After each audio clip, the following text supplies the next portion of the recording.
말씀 함께 보도록 하겠습니다. 사무엘상 2장 26절 한 구절을 같이 읽고 말씀을 좀 생각해 보도록 하겠습니다. 사무엘상 2장 26절 411쪽이 되겠습니다. 함께 읽겠습니다. 아이 사무엘이 점점 자라매 여호와와 사람들에게 은총을 더욱 받더라. 제가 한번 더 읽겠습니다. 아이 사무엘이 점점 자라매 여호와와 사람들에게 은총을 더욱 받더라. 계속해서 우리는 지금 사무엘 강해를 하고 있는데요. 특별히 오늘 이 한 구절을 가지고 이제 사무엘에 대한 이야기를 함께 좀 나누어 보려고 합니다. 너무 익숙한 말씀 중에 한 구절인데요. 어디에서 주로 많이 이제 쓰여지냐 하면 아이들 돌잔치 같은 데 많이 들어보셨을 거예요. 사무엘처럼 자라라. 사무엘이 점점 자라서 하나님과 사람들에게 은총을 더욱 받더라. 그런 이야기를 할 때 이 본문이 쓰여지는 것을 보게 됩니다. 설교의 주된 내용은 뭐 뻔합니다. 사무엘이 점점 지혜가 자라고 또 영적으로 그렇게 성장해 간 것처럼, 그래서 위대한 인물이 되었던 것처럼 그렇게 우리 아이가 자라기를 바란다. 그런 권면이 될 것입니다. 저는 뭐 이러한 설교에 대해서 시비를 걸고 싶은 마음은 추워도 없습니다. 저도 돌잔치 때 이 본문을 사용해서 설교를 한 적도 있기 때문에, 공범이기 때문에 제가 그런 이야기들에 시비를 걸 마음은 없지만, 오늘은 조금 다른 시선으로 본문을 좀 이해하면 좋겠다라는 제안을 드리고 싶어요. 사실은 어떤 성경이든지 일단 문맥을 잘 살펴보아야 합니다. 이 컨텍스트라는 건데요. 컨텍스트가 없으면 그 맥락을 통해서 보지 않으면 구실에 불과하다. 유명한 말이 있어요. 문맥을 떠나면 구실에 불과하다. 자기가 하고 싶은 이야기들을 이제 전부 거기 안에다가 대입할 수가 있는 거예요. 성경을 보면서도 이렇게 많은 생각들의 차이들이 생겨지는 이유가 바로 여기에 있는 거죠. 성경을 제대로 보면 우리가 정말 진리 안에서 하나와 일치된 영을 갖는데, 우리 그렇지 못하는 거죠.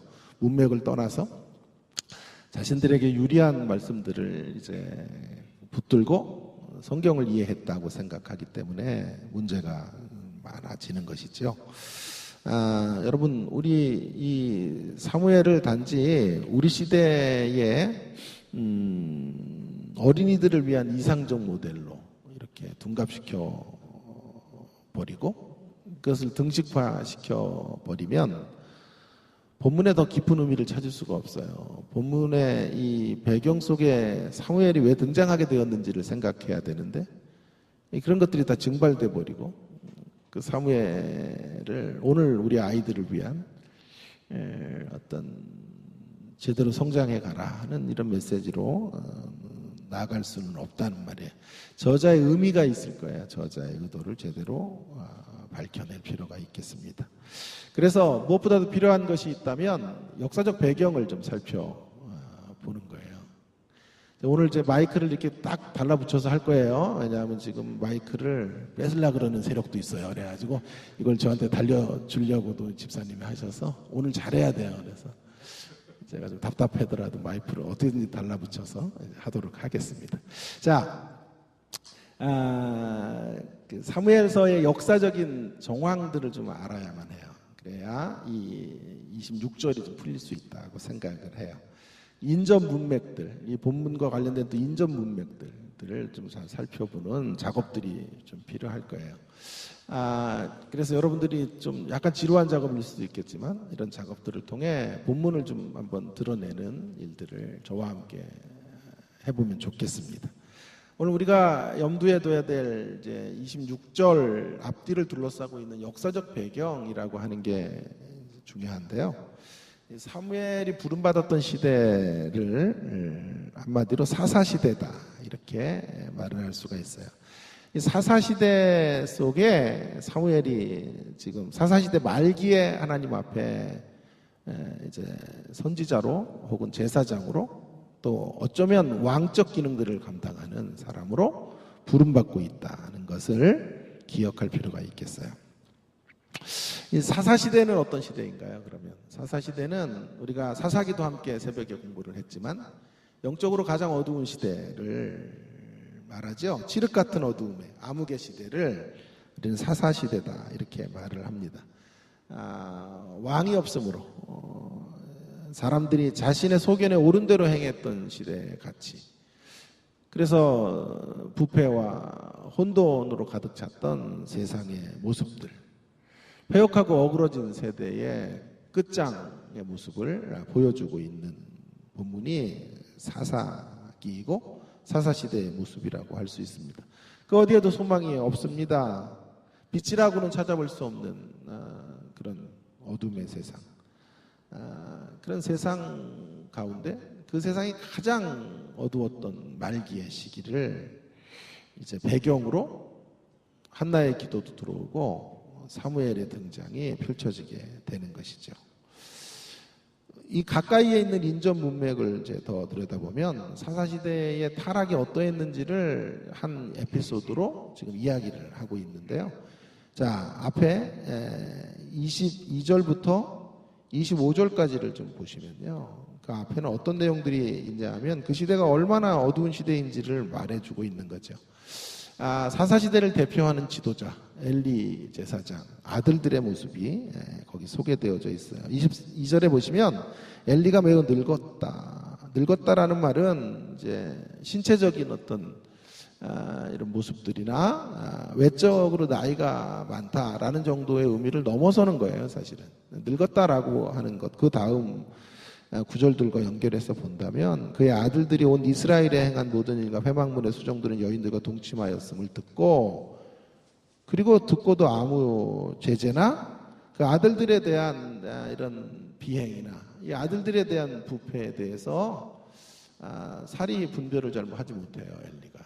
그러니까 늙었다라고 하는 말은 그저 나이가 많았다라는 의미를 더 넘어서는 이야기죠. 가장 정결해야 되고 깨끗해야 되는 종교 지도자가 영적으로 마비된 상태, 그런 이야기들을 함께 담아내고 있다고 할 수 있겠습니다. 그렇게 영적으로 어두운 시대 속에 이제 다음 리더십은 누구에게로 연결되냐 하면 엘리의 아들들에게 연결되는 거죠. 근데 이 친구들은 오늘 본문에 있는 것처럼 거의 깡패 수준이에요. 불량배, 또 이런 불량배들이 없어요. 교회 안에서 오늘날로 말하면 이제 아주 타락한 종의 모습들을 하고 있는 거죠. 예물을 드리면 제일 좋은 것들을 하나님께 드리는 것이 아니라 자신들의 사리 사욕을 위해 그것들을 이제 취하게 되고요. 또 예배 드리러 오는 성소로 들어온 여성들을 겁탈하는 일들을 이제 자행하고 있는 사람들이에요. 이 모습을 통해서 이 모습과 대조를 이루는 이제 등장인물로 사무엘을 이제 역사 속에 역사의 무대에 하나님이 세워놓는 이야기로 26절이 나오고 있는 것이죠. 얼마나 타락한 세대인지 하는 것을 성경은 지금 배경으로 깔아놓고 있어요.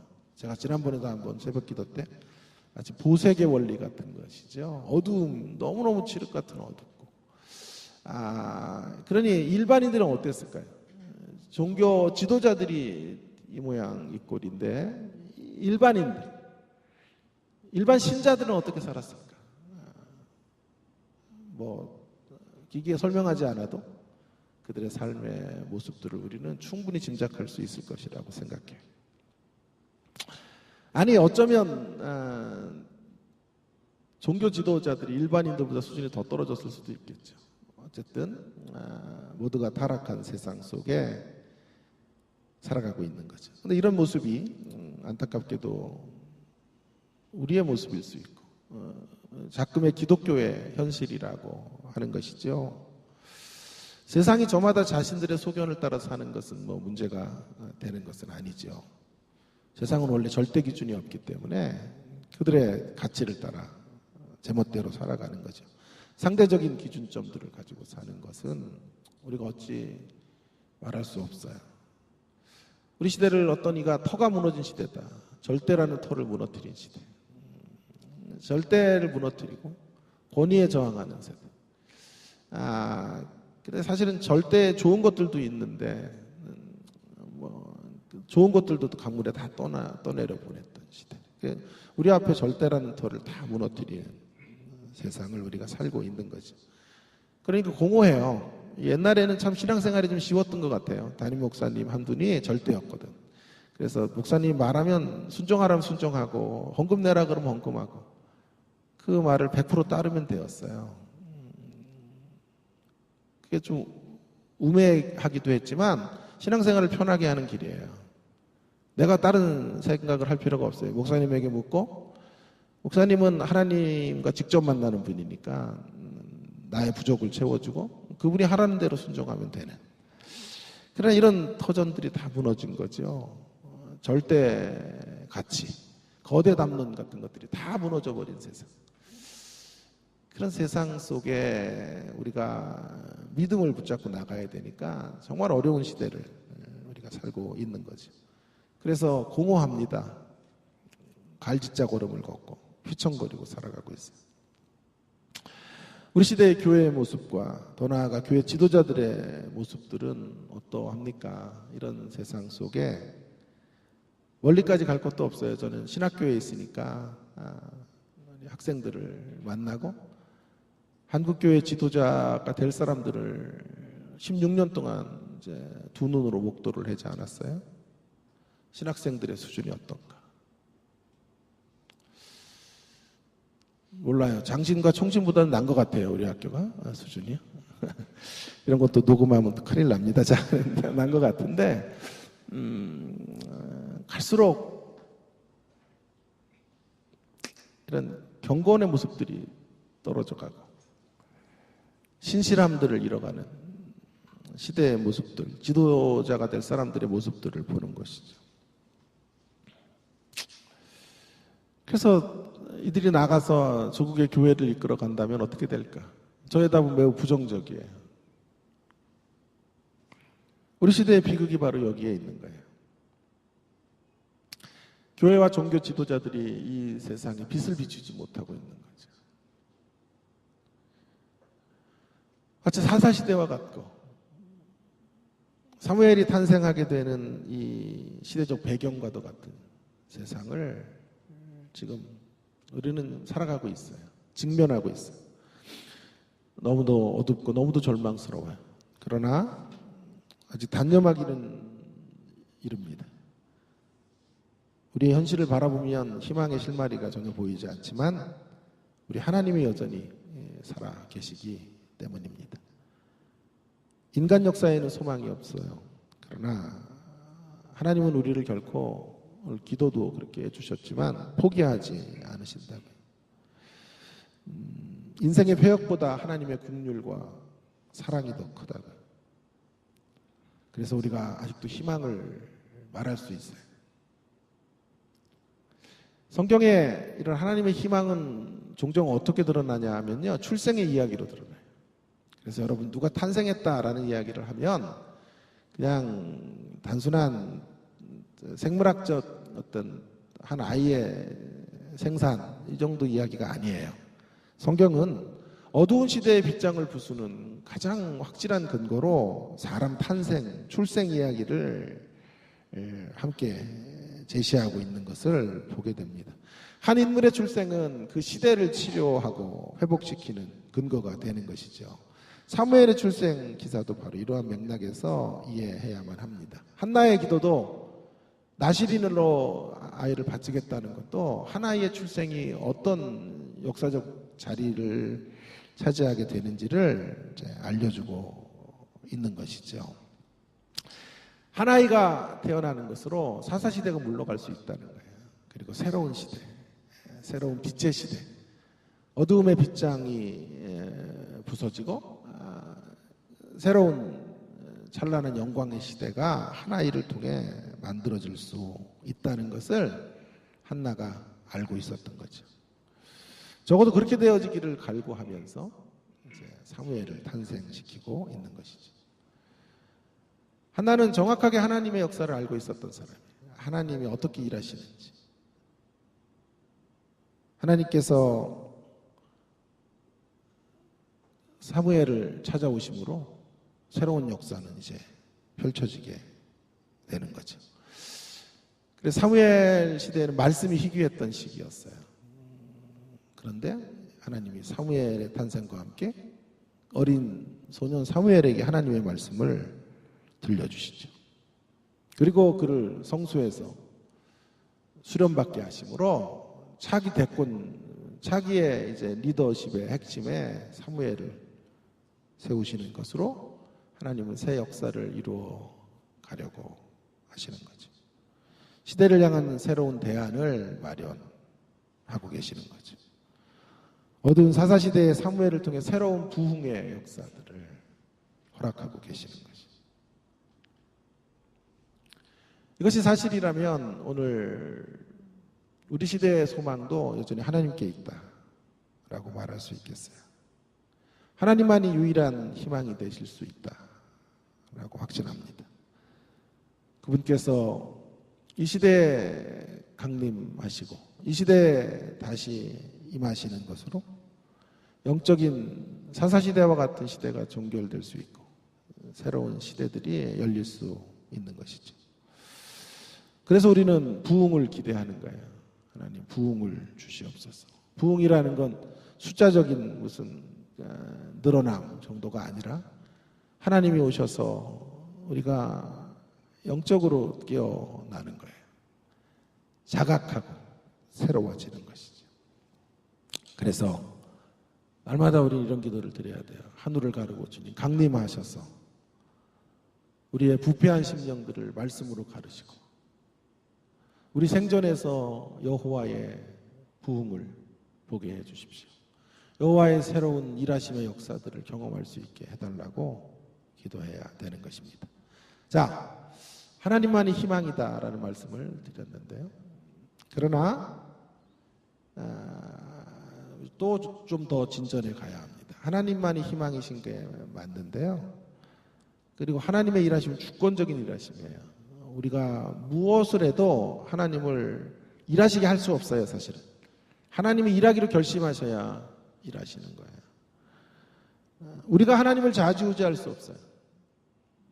우리의 어떤 노력으로도 하나님을 마음껏 조작할 수 없어요. 하나님이 그분 스스로 결정하셔서 일해 가시는 역사. 그런 역사 속에 이제 그런 역사가 펼쳐지기를 우리는 갈망할 뿐이에요. 그러나 그렇다고 해서 우리가 수동적인 자세로 있어야 되는가? 그렇지 않아요. 수동적인 자세를 성경은 우리의 태도라고 말하지 않습니다.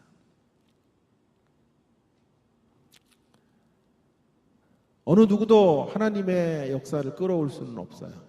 우리의 인간적인 노력으로. 그러나 하나님이 일하실 때를 살펴보면요. 언제나 하나님 앞에 어떤 자세를 드렸던 사람들을 통해 일하고 계시는 것을 보게 돼요. 그래서 부흥의 역사가 하나님의 주권적인 일하심이지만 부흥의 역사를 다 조사해 보면 그 뒤안길에는 하나님을 향한 갈망을 가졌던 사람, 부흥을 염원했던 사람들을 통해 올바른 자세를 가졌던 사람들을 통해 하나님의 일하심이 시작되는 것을 보게 됩니다. 마찬가지예요. 하나님이 홀로 일하시는 역사이지만 하나님은 그래서 사람을 통해서 일하신다라는 말이 등장할 수밖에 없는 거예요. 우리를 이제 존 오웬 같은 이는 그래서 도구적인 원인이다. 제가 좋아하는 표현이에요. 도구적인 원인. 우리가 새로운 세상을 만드는 원인인데요. 기억해야 될 건 도구적인 원인이에요. 도구로 쓰여지는 원인이지 우리 스스로 자생적 원인이 아니에요. 우리 스스로가 어떤 일을 하면 하나님을 끌어올 수 있는 그런 원인자들이 아니에요. 하나님이 일하시되 그 일의 도구가 되는 원인으로 우리가 쓰일 수 있는 것이죠. 자, 긴 시간 동안 제가 배경 설명을 했지요. 이제 이런 설명을 모아서 이런 설명의 비단에서 2장 26절을 읽어야 하는 것입니다. 2장 26절, 이런 배경 속에서 등장하는 구절이에요. 아이 사무엘이 점점 자라매 여호와와 사람들에게 은총을 더욱 받더라. 아이 사무엘이 점점 자라매.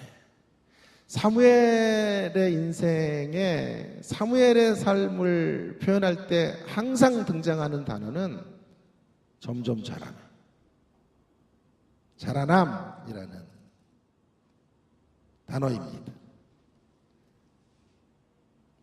그것이 사무엘의 공식 문구와 같이 쓰여지고 있는 것을 보게 됩니다. 점점 자라서 하나님과 사람들에게 더욱더 은총을 받는 자리로 사무엘이 나아가고 있는 것을 보게 되죠. 그래서 사무엘의 인생의 걸음에는 언제나 자라났다 라는 단어가 들어오게 되는 것이죠. 이것을 다시 한번 앞에 구절과 연결해 보면 대조의 형태로 이제 이야기를 하고 있는데요. 대조의 형태로. 자, 대조의 형태로 엘리의 아들들과 사무엘이 대조를 이루면서, 엘리의 아들들은 패방으로 가요. 어두운 시대와 함께 물러가죠. 왜요? 점점 자랐기 때문이죠. 패역으로 자라요. 점점 자라기 때문이죠. 악함으로 자라요. 성전에서 이런 일들 잘 못해요, 사람이. 하나님의 귀한 성물을 이렇게 함부로 제사로 쓰고 있는 물품들을, 그런 제사로 쓰고 있는 귀한 것들 자기 것으로 이렇게 가져갈 수 있는 사람들이, 이렇게 담대할 수 있는 사람이 많이 없어요.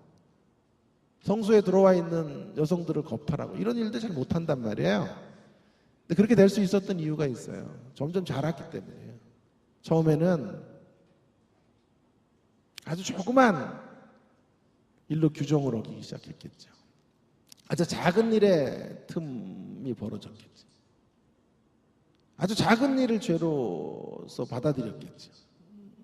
그러나 그것들이 점점 커져 가니까요, 이런 일들을 이루게 되는 것이에요. 얼마 전에 어느 교회에서 몇백억 비자금에 대한 이야기들도 TV에서 방영을 했는데, 한 번에 몇백억을 이렇게 교회 돈을 가지고 간 이런 분들은 없어요, 사실은요. 근데 어떻게 그렇게 되었을까요? 아주 작은 일에서부터 시작됐을 거예요. 작은 일에서부터 하나님의 교회에 물질을 손대기 시작하면서 처음에는 몇십 단위로, 몇백 단위로, 몇천 단위로, 억 단위로, 또 수백억대에 이렇게 돼도 전혀 화인맞은 양심이 되기 때문에 오히려 더 많은 것들을 가져오기를 원하지요. 자기를 되돌아볼 수 없는, 점점 폐역으로 자라고 있는 것이지요. 점점 폐역함으로, 거나감으로 망하는 거예요. 자, 그러나 새로운 시대를 이끌어가는 사람은 어떻게 되나요? 점점 자라야 돼요.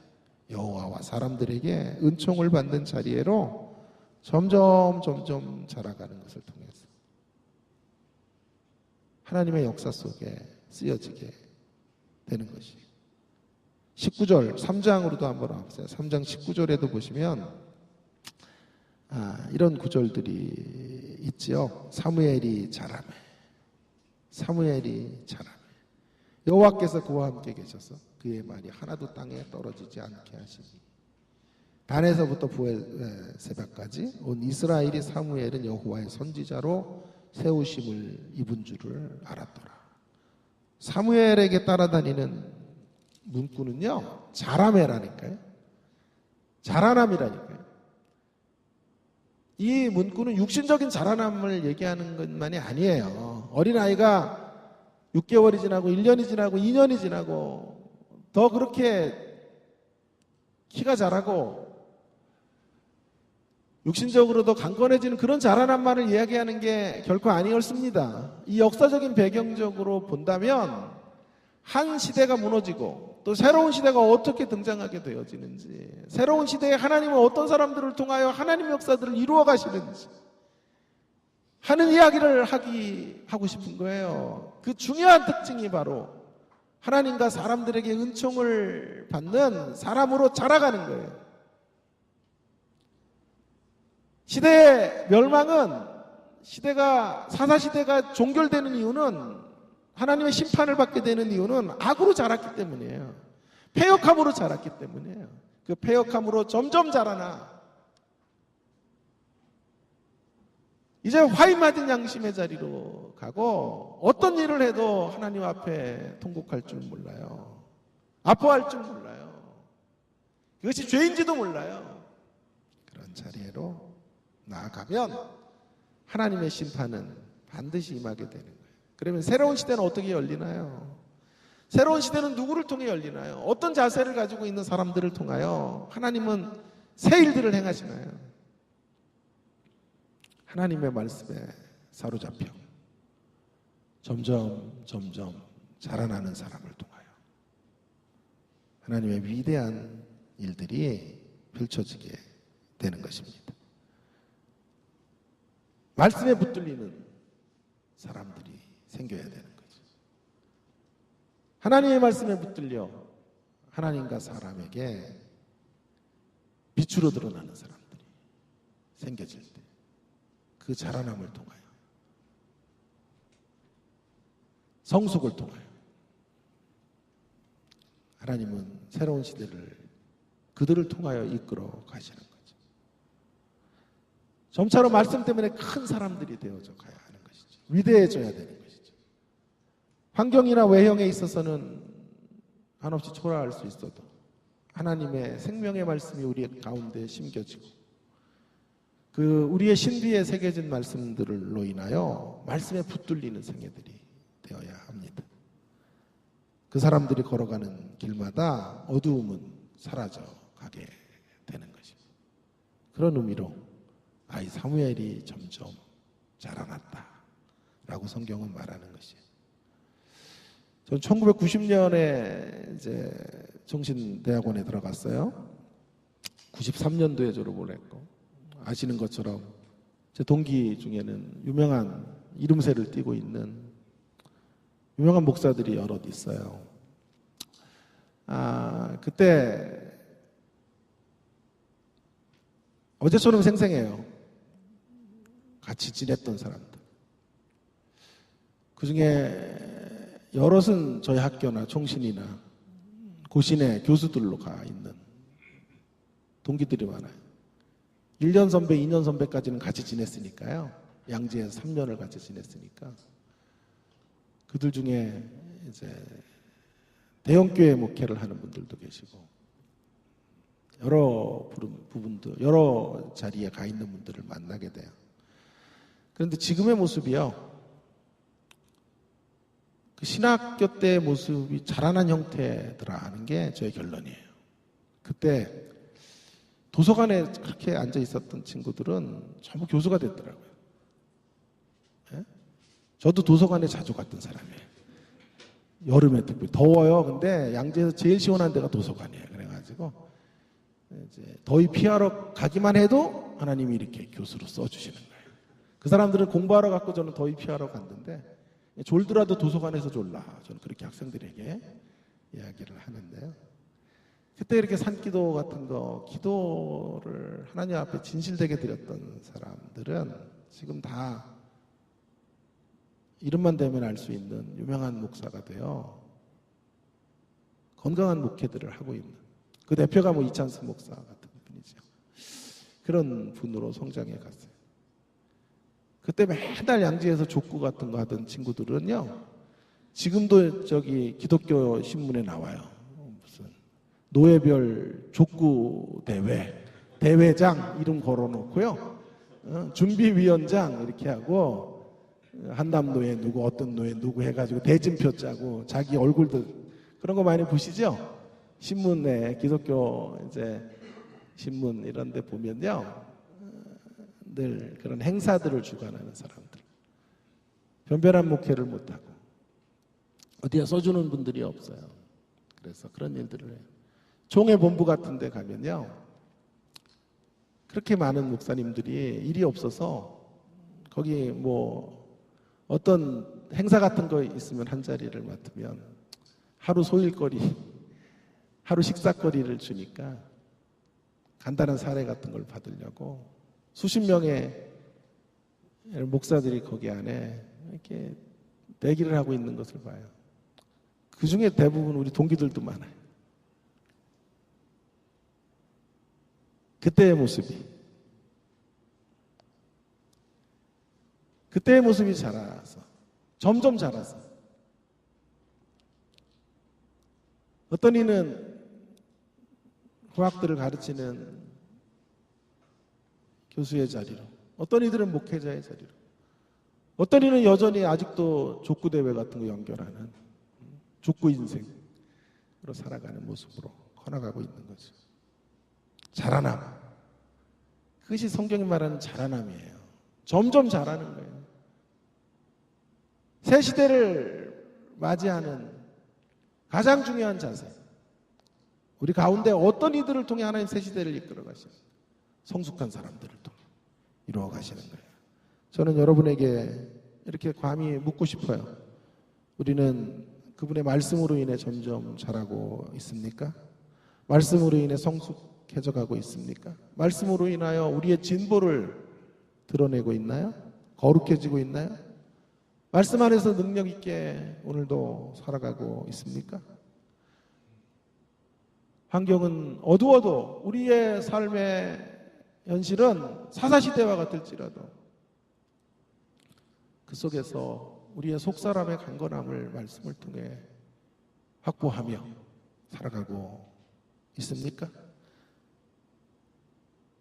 세상의 어두움과 교회의 암울함 속에 허우적거리는 사람들이 아니라 하나님의 생명의 말씀에 붙들려서 늘 생수를 공급받고 힘들고 어렵고 낭망할 수밖에 없는 자리에서도 그 말씀으로 인하여 하나님을 소망하며 살아가고 계십니까?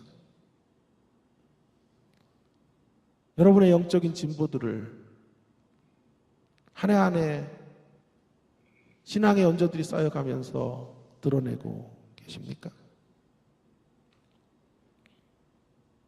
오늘 2장 26절은 바로 이런 도전을 우리에게 해주는 말씀인 거예요. 아이 사무엘이 점점 자라매. 아이 사무엘이 점점 자라매. 결국 사무엘 2장 26절의 말씀에 진의는 이제 분명히 드러났어요. 이 본문을 통해 그저 우리 아이들에게, 갓난아기 아기들에게 돌잔치 때 사무엘처럼 크라, 그런 이야기를 촉구하는 메시지가 아닙니다. 어떤 사람이 하나님의 갈망을 채워드리고 어떤 사람을 통해 하나님이 새로운 역사들을 이루어 가시는지를 알려주는 말씀이에요. 새로운 시대의 희망의 통로가 될 수 있는 인생은 어떤 인생인지를 규명해 주고 있는 말씀인 거죠. 말씀으로 점점 심령이 새로워지고 위대해져야 사람들과 하나님 앞에 은총을 받게 되고 그 은총의 사람들을 통해 하나님의 새로운 일들이 펼쳐지게 되는 거예요. 누가가요, 이 사실에 대하여 굉장히 큰 은혜를 받았던 모양이에요. 제가 이렇게 은혜를 경험한 것만큼 누가도 사무엘서를 읽다가 26절에서 꽂혔던 모양이에요. 그래서 누가복음 2장 52절에 보면 이 말씀을 예수님에게도 적용을 하고 있어요. 예수님에게 뭐라고 말합니까? 예수는 지혜와 키가 자라가며 하나님과 사람에게 더욱 사랑스러워 가시더라. 또 어떤 인간들은 또 예수님처럼 자라라. 그래야 또 예수님을 막 가져와가지고 예수님을 함부로 이렇게 맞짱을 뜨게 하고 그러면 안 돼요. 예수님은 우리 경배의 대상이신데 예수님 40일 금식했다고 40일 하라. 이런 것 말도 안 돼요, 저는. 전 늘 얘기하잖아요. 39일 점심까지만 하자. 그리고 40일은 예수님께만 드리고. 우리가 감히 예수님과 이렇게 막 맞짱을 뜨고 예수님 십자가 죽었으니까 우리도 십자가에 죽자. 그럴 수는 없는 거 아니에요. 예수님을 그렇게 어떤 모델링해서 배워가는 게 아니고요. 예수님이 사셨던 모습의 영적인 교훈들을 우리가 얻어서 적용하고 사는 거죠. 여러분, 누가는 사무엘서를 읽다가 여기에 꽂혔어요. 사무엘이 점점 자라서 새로운 시대를 이끌어가는 모습을 보면서 예수님께서 또 어두운 시대 가운데 오셨지 않아요. 헤롯이 왕이 되어지고 세상에는 빛도 없는 그와 같은 절망의 시대 속에 예수님께서 쓰여지시고 하나님의 구원 역사를 이루어내시는데 예수님은 어떻게 그 역사에 쓰여지시는지를 말하고 싶었던 거예요. 점점 자라나? 할렐루야. 점점 자라나서 하나님과 사람들 가운데 사랑스러워지시는 것으로 더욱더욱 은총을 받는 자리로 예수님께서 자라나시는 것을 통하여 하나님의 위대한 역사에 쓰여지게 되었다라고 하는 거죠. 예수님이 왜 자라야 됩니까? 신성적 측면에서는 자랄 필요가 없죠. 하나님과 한 분이시니까. 그러나 예수님은 100% 또 인간으로 이 땅에 오셨기 때문에 인성적 측면에 예수님 식사하셨을까요? 안 하셨을까요? 하셨겠죠. 예수님도 피곤하셨을까요? 피곤하셨죠. 예수님도 곤고하셨을까요? 예, 곤고하셨죠. 100% 하나님이지만 100% 인간의 몸을 입고 이 땅에 오셨으니까. 예수님도 점점 자라셨을까요? 예, 점점 자라서 성인이 되는 과정으로 나아가셨죠. 그래서요, 인간적인 측면과 인성적 측면으로 예수님도 역시 점점 자라시는 것으로, 점점 성숙해 가시는 것으로 하나님의 역사 속에 쓰여지게 되는 것이지. 여러분, 예수님도 그저 하나님이기 때문에 하나님의 일을 감당하는 게 아니에요. 그분에게도 여전히 성숙의 표시가 있었고 점점 자라남이 있어서 새로운 시대를 이끌 수 있는 주인공이 되신 거죠. 사랑하는 성도 여러분, 저는 분명히 말씀드리고 싶어요. 변하지 않으면 우리는 아무것도 할 수 없어요. 성숙하지 않으면 하나님 역사의 도구가 될 수 없어요. 날마다 조금씩이라도 자라나지 않으면 하나님의 나라는 이 땅에서 우리를 통해 펼쳐져 갈 수가 없는 것입니다. 점점 성숙해져서 하나님과 사람들 앞에 사랑스러워져야 돼요. 그때 우리를 통해 주의 임재가 드러나게 되는 것입니다. 적당히 살기를 거절하시고 하나님 안에서 참으로 쓰여지기를 갈망하신다면 말씀에 창념하시고 하나님 말씀에 붙들림 받되어 살아가시기를 바랍니다. 말씀에 포로되어 살아가는 인생들 되어지기를 주의 이름으로 간곡히 부탁을 드립니다. 그렇게 성숙의 빛을 드러낼 때 하나님은 우리를 통해, 우리 교회를 통해 주의 역사들을 이루어 내실 거예요. 사랑하는 여러분, 인생의 시간들이 지나가고 신앙의 연조들이 깊어져 가면서 세월만 이렇게 지나가는, 세월을 허송하는 우리가 되어서는 안 되겠어요. 이제 정말 하나님 앞에 우리가 아주 작은 데서부터 고쳐나가는 모습들이 필요할 것 같아요. 우리의 말과 언어에 있어서 얼마나 성숙해야 되는지 몰라요. 왜 그렇게 말을 함부로 하나요? 우리의 언어에 얼마나 많은 이들이 상처를 받는데 아무 말이나 그렇게 내던질 수는 없지 않아요? 우리 그리스도를 그렇게 배우지 않았으니까. 신앙의 연조가 짧을 때, 처음 교회 안에 들어와 철이 없을 때 그렇게 좌충우돌할 수 있지요. 그러나 이제 20년이 지나고 30년이 지나고 숱한 신앙의 이런 과정들을 지나왔으면 우리의 언어가 바뀌어야 되지 않겠습니까? 사람들을 대하는 태도 있어서 성숙해져야 되지 않아요?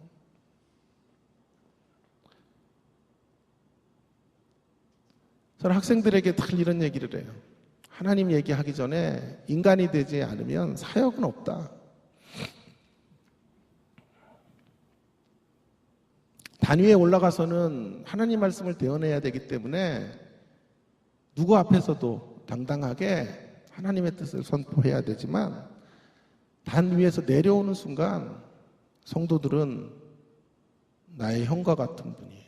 삼촌과 같은 분이에요. 20대, 30대 친구들에게는 부모님과 같은 분들이 예의를 갖추고 존중하고 그분들의 이야기를 경청하고 겸손하고 낮아진 자세로 상대를 존중하는 모습들이 있어야 되잖아요. 신학교에 들어오면 다 전도사님이라고 부르니까 우아래도 없어요. 연세가 있는 분들 앞에 인생을 더 오래 사신 분들 앞에 고개를 숙이는 법도 없고 인사를 제대로 나누는 사람도 없어요. 그래가지고 하나님 말씀 그 안에 들려줘서 설교한다고 역사가 있겠어요?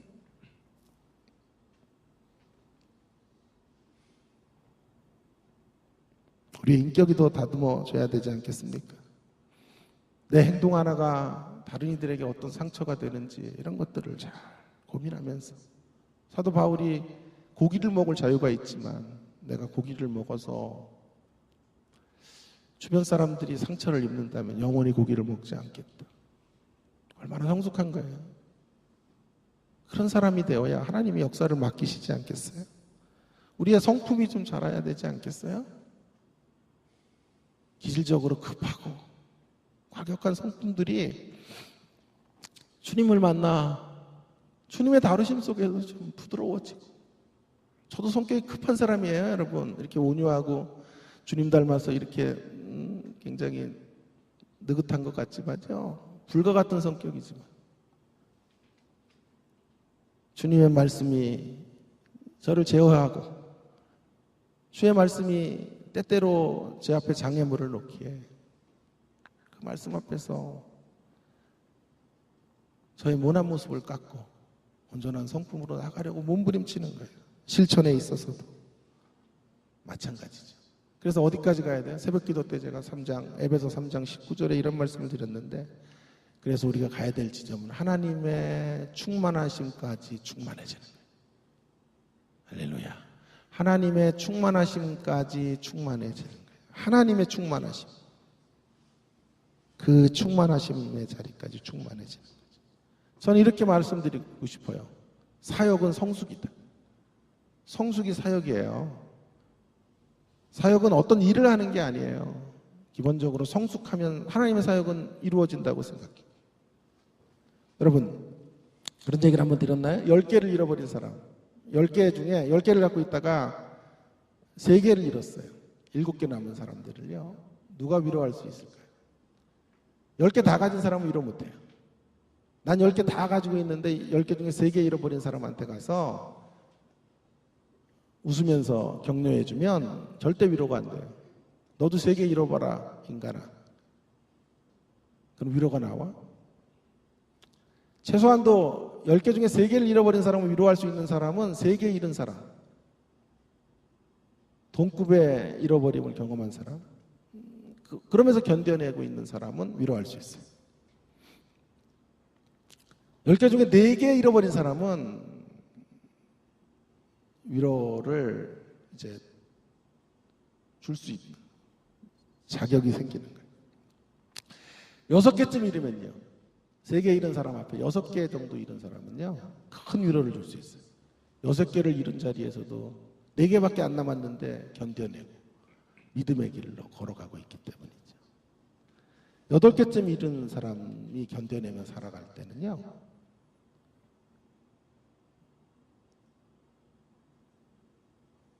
그냥 우리를 쳐다만 봐줘도 그 사람이 위로가 돼요. 9개쯤 잃은 사람은, 아니 쳐다보지도 않았는데 지나만 가도 9개 잃었는데 견디는 사람 때문에 위로를 받아. 10개 다 잃었는데 견디고 사는 사람은요, 지나가지 않아도 돼. 이름만 들어도 이우재, 여러분 들어도 치유야. 그 사람 이름만 딱 들어도 주기철, 그럼 들으면 치유해. 손양원 들으면 치유가 일어나는 거예요. 무슨 말씀을 드리는 것입니까? 주님의 사역이 무엇입니까? 주님의 사역의 핵심이 무엇입니까? 성숙이 주의 일이에요.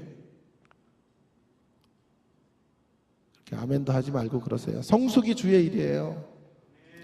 성숙하면 그때 주의 역사가 펼쳐지게 되는 거예요.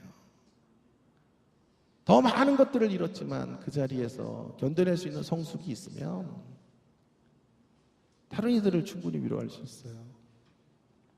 어떤 일을 하지 않아도 회복될 수 있는 역사들로 상대를 이끌어줄 수 있어요. 사도행전 1장 8절을 제가 말씀드리면서 성령이 너희에게 임하시면 권능을 받고 땅끝까지 간다고 말씀을 드렸어요. 그 권능이 뭐였죠? 사랑의 권능이라고 말씀을 드렸어요. 사랑은 성숙이 있어야 사랑하죠. 가서 무슨 일을 하는 것 이전에 우리 안에 사랑의 권능이 있을 때, 그런 성숙의 모습들을 가질 때, 점점 자라남이 있을 때 사람은 변화를 받는 거예요. 새로워질 수 있는 거죠. 하나님 앞에 오늘 우리가 다시 한번 말씀 앞에 결심해야 돼요. 퇴행하지 않도록, 퇴보하지 않도록. 점점 퇴보하면 안 되겠어요. 교회가 점점 퇴보하면 안 되겠어요. 우리의 신앙이 점점 한 걸음씩 물러서면 안 되겠어요. 점점 한 걸음씩 앞으로 가야, 교회가 점점 한 걸음씩 진전되어져 나가야, 진보되어져 나가야 하나님의 역사들이 이루어지는 거예요. 발전해가는 우리의 모습들, 자라나기를 열망하는 우리의 모습들이 반드시 있어야 합니다. 여러분, 이 이야기만 하고 설교를 좀 마치려고 그래요. 오늘 사실은 제가 짧게 하려고 그랬는데 또 안 됐네요. 그러나 딴 때보다는 짧을 거예요. 제가 전도사 시절에 제일 크게 절망했던 것이 기도에 대한 절망이에요. 기도에 대한 절망을 해보신 적이 있나요? 담임 목사님이 그렇게 못마땅한 모양의 전도사들이에요. 우리 때는 배도 굶어가며 매일 산기도하고 40일 금식하고 그렇게 교회 세웠는데 니들은 알바생으로 교회 오냐 막 이러면서 야단을 치는 거예요. 새벽기도 나오라 그러고 그러시는 거예요. 다 좋은데요, 제 안에 막 이런 저항감이 생기는 거예요. 그러면서 절망감이 생긴 거예요. 어떤 절망감인지 아세요? 그래서 본인들은 이제 기도를 했다는 거 아니에요. 30년 기도했고 40년 기도했다는 거. 새벽 기도 한 번도 안 빠졌다는 거잖아요. 그런데 그 안에 그래서 걸어간 자리가 지금의 모습인데, 지금 내 앞에 서 있는 담임 목사님의 모습인데,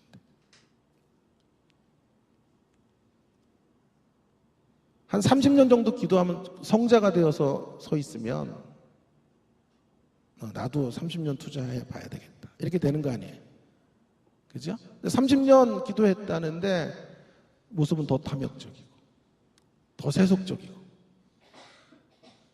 쉬지 말고 기도하라 그랬는데 목은 다 쉬어가지고 그렇게 기도하는 모습으로 서 있고, 정말 본받기 싫은 모습들만 가지고 있는 모습으로 30년 기도했어. 니들은 왜 기도 안 하냐고 하면 후배 교육자가 따라갈 수가 없어요. 너무 절망스러운 거예요. 투자를 해야 되는데 투자해서 결실들이 적어도 한 10년 정도 기도하면 진보들이 이렇게 드러나고 성품이 이렇게 바뀌고 인격이 이렇게 세련되어지는 모습을 앞에 증거로 보여주는 증거물들이 있어야 기도가 힘든 일이 아닙니까? 그죠? 새벽마다 기도한다는 게 얼마나 어려운 일이에요.